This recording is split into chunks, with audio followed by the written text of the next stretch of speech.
It's the Ricochet Podcast with Peter Robinson and Stephen Hayward sitting in for Rob Long. Today we talk to actor, activist, politician Laurence Fox from England and Dr. Jay Bhattacharya about COVID. So let's have ourselves a podcast. And now we welcome to the podcast Laurence Fox, British actor and political activist, best known for playing the supporting role of D.S. James Hathaway in the British TV drama series Lewis from 2006 to 2015. In 2020, he founded the Reclaim Party with the aim to reclaim British values from British politicians who Laurence says have lost touch with the people. This is his first appearance on the Ricochet Podcast. We hope it's the first of many. Welcome, Laurence Fox, and tell us, first value you'd like to reclaim would be? Thank you for having me. Freedom of speech, I think, would be the first value to reclaim, because when freedom of speech is under attack, democracy is under attack, and we don't seem to be that mad keen on protecting it or preserving it in the UK at the moment, which is a bit of a worry. There was a tweet that echoed around the world that I saw the other day. It was a sign put up by British police, and it said, "To give offense is to be offensive is an offense," which I don't know if that's exactly codified in British law. I don't know if that's in the Magna Carta, but the idea that simply to give that somebody finds what you said to be abrading to their sensibilities is a crime seems to be endemic from what we hear about British reactions to people saying anything other than the most anodyne twaddle.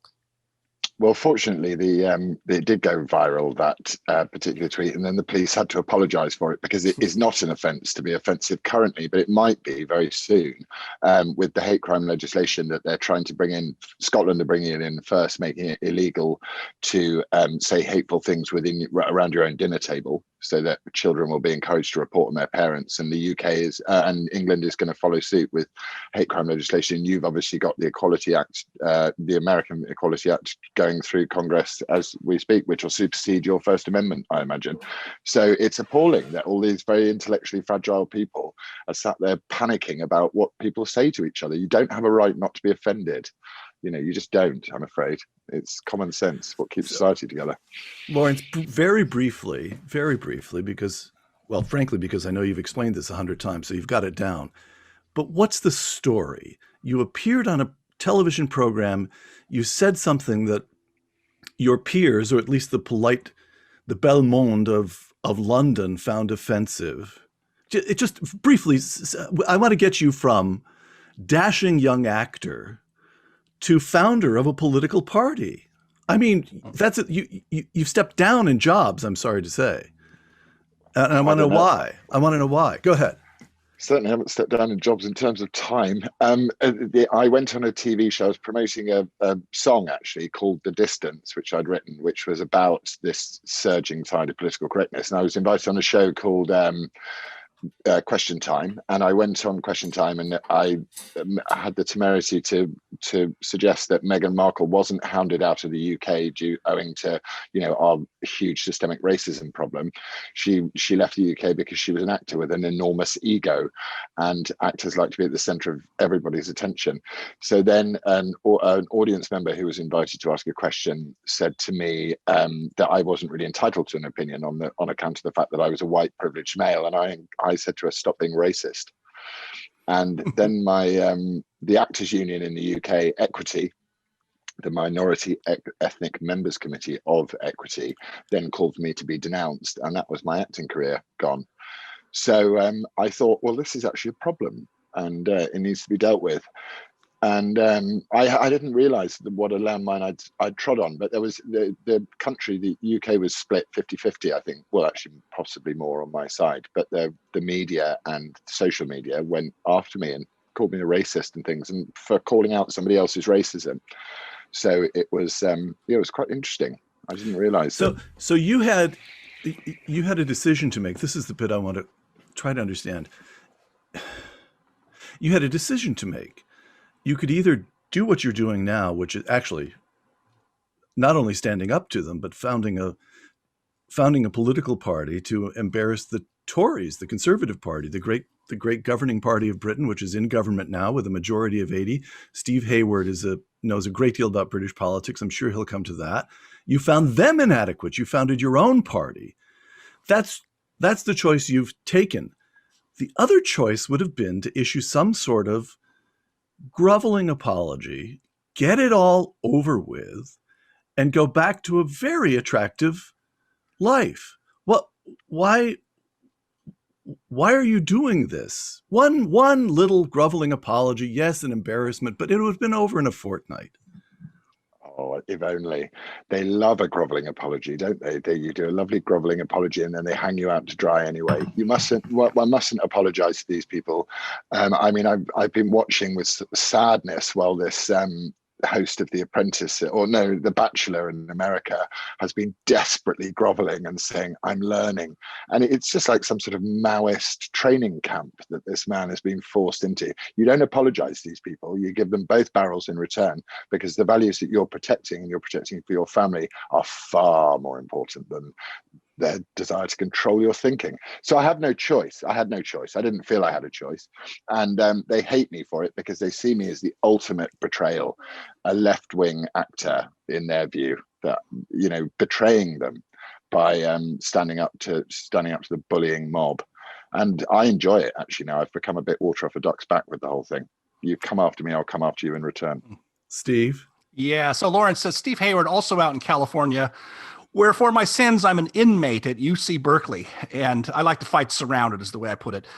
And I come across a lot of students, and we have a lot of survey data here that tracks very closely with your survey data, showing that free speech is not valued very much anymore. I hear students say, and you'll recognize the argument, that, well, the First Amendment, it was written 240 years ago by a bunch of dead white guys, most of whom owned slaves. Why should we accord that any respect at all in these modern times? I'm sure you get the same argument in Britain that, you know, why should we pay attention to John Milton? He lived 4,000 years ago or whatever. And something you said in your Express article is, these values need to be taught. And I think the fundamental problem is a breakdown in our whole educational system from top to bottom, in your country, in our country, in other countries. And until that's fixed, I mean, I'm all for putting pressure on the Tory party to stiffen their spine and maybe shame even some Labour Party liberals. But until somebody grasps that problem and really shakes up the educational world, I'm very pessimistic that things are going to get better. I share your pessimism. I mean, I would say it was quite interesting. I was speaking to someone today from Cornwall, and she was saying to me, it's a complete nightmare. We've already had our Black Lives Matter protests 200-300 years ago while we were dealing with slavery, because people refused to eat sugar in Cornwall. They don't put sugar in their tea and they don't drink rum. And that was their protest against the slave trade in the farthest flung part of the UK. So the problem with these guys is they need to just read a history book at some point. And as far as dead white men and freedom of speech, I don't see that there's any correlation between the two whatsoever. Freedom of speech is how you continue the ongoing conversation, and suppressing freedom of speech is how you stop the conversation and you create conflict. And it's just very simple to me. And the vast majority of people don't use the freedom that they have to express themselves in a negative way. But one of the unfortunate side effects is people would. But more speech, more often, more out in the open is better. And as dear Ronald Reagan said, freedom is only one generation away from extinction. Yeah, I quite often say these days that we've made a wrong turn somewhere, because people have read Orwell's 1984 and are using it as a how-to manual. Who could have expected such a circumstance? I'll just do one quick pedagogical thing. You know, from time to time over the years, I have tried to provoke students in the classroom by taking the argument that Athens was correct to have executed Socrates.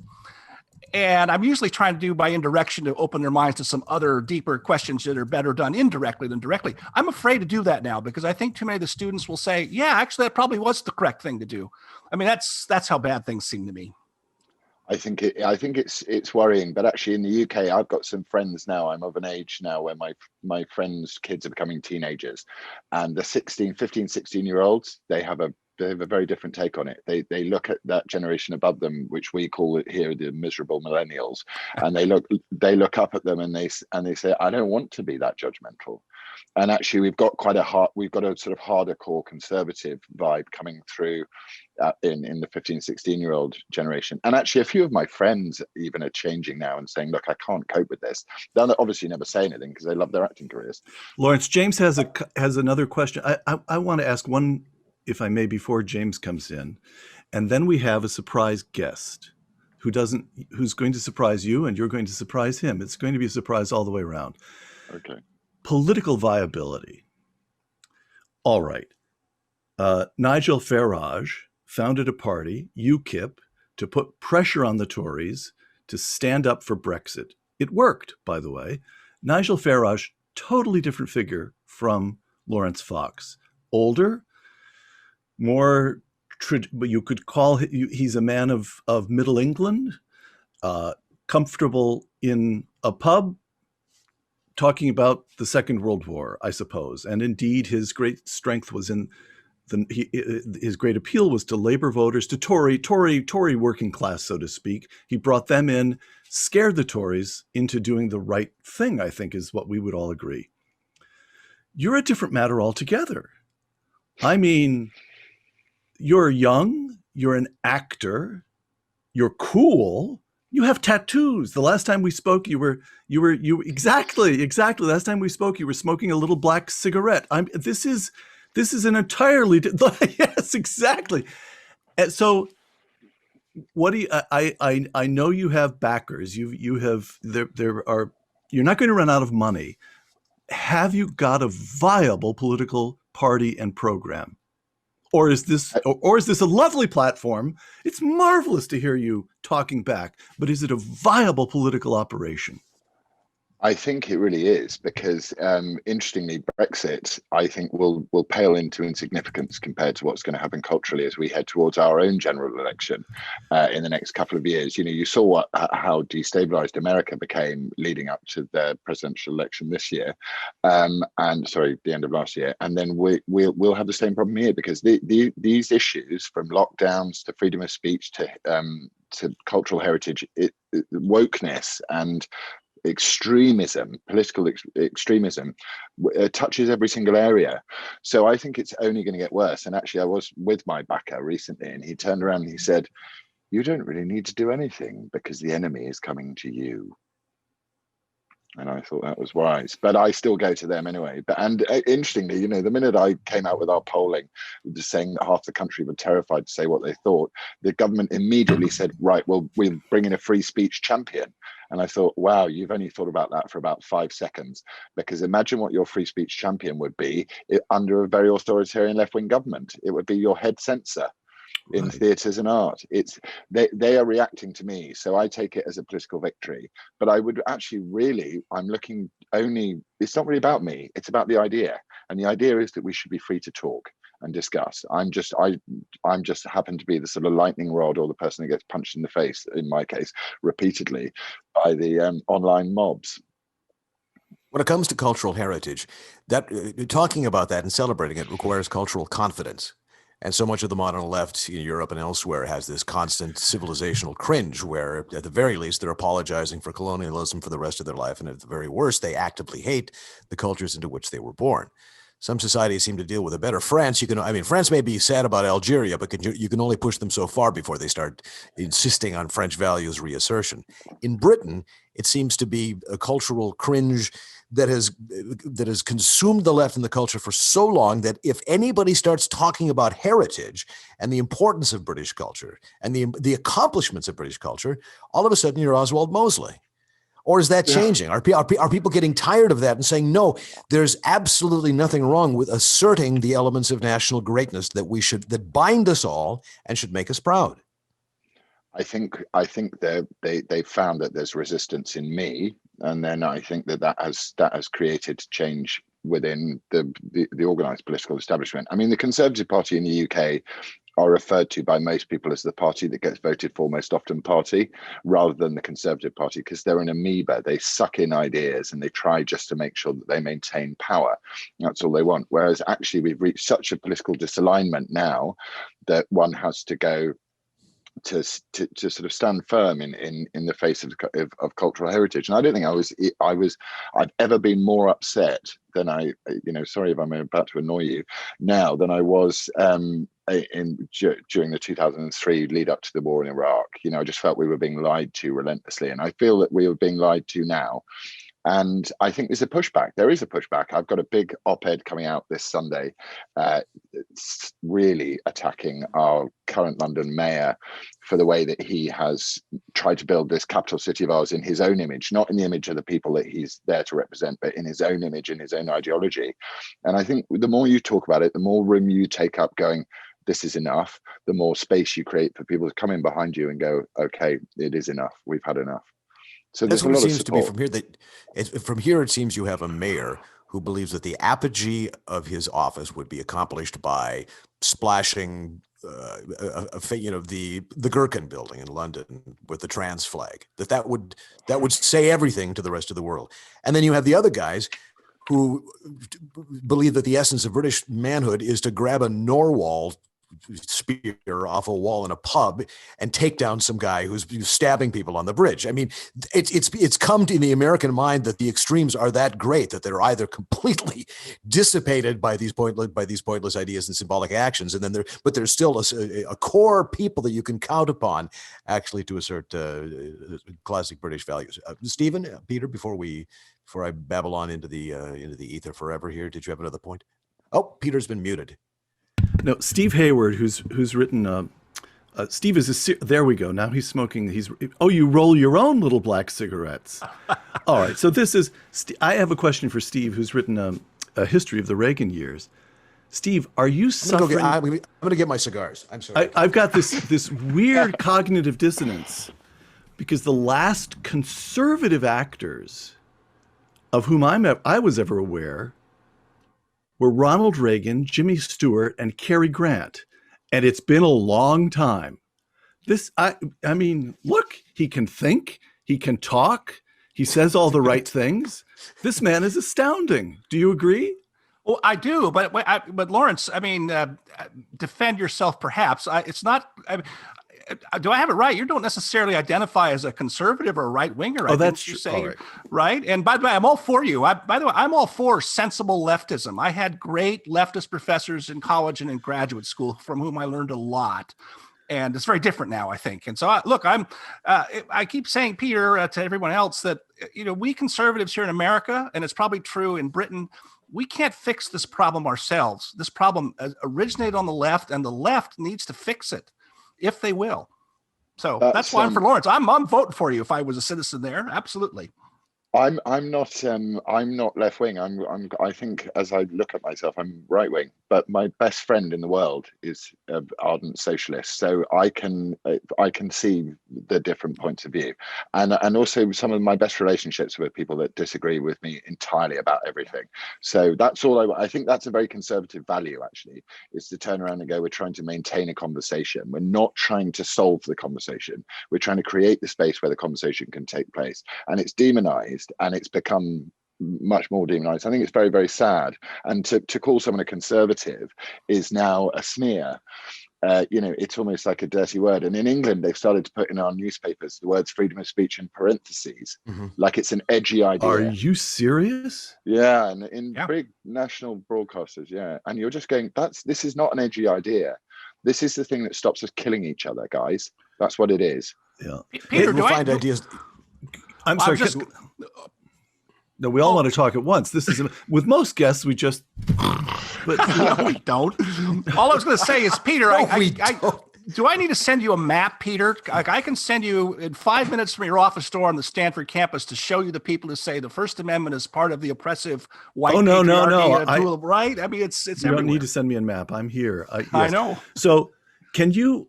One more question. I'm trying to make sure that I establish sort of the obvious points that we might otherwise overlook, the obvious but important points. So obvious point is you did not go to the Tory party, to the Conservatives, and say, look, find a constituency for me to stand in the next election. I'll start fighting for you now. I'd like to become an MP as a Tory. Let's get this sorted out, which for sure they would have been open to. I'm certain. You have chosen to found your own political party. What's wrong with Boris Johnson and the Conservative government? They're extremely left-wing. is the main problem with them. Boris Johnson's a trained classicist, and he can't even get his head around the fact that the National Health Service Trust in the south of England are trying to rename breastfeeding for children with chest feeding. And you would have thought, as a classicist, you would have thought that would have offended your education. But he's a coward, and I'm sorry. The Conservatives, I did speak to the Conservatives actually, and I just thought, you know what, you don't have any values. The only thing, your only value is continuing the brand of calling yourself conservatism. And unfortunately, because of the way the debate has been narrowed down so hugely, one side of the debate has been silenced. The centre, the fulcrum on which the political discourse takes place in England now is so over to the left, and the Conservatives are left of that. So we've got a Communist Party and a Socialist Party in opposition to the Communist Party. That's where we are at in the UK, I see. So my thing is to go, I'm going to drag you, Mr. Conservative Party, back round to being conservative. So essentially I am UKIP in a way, and I am the Brexit Party. I am going, you have to represent the values of the people that do not speak their minds, who openly, and who want to live a normal and happy life and raise their children and not be told they're racist and bigots just for the privilege.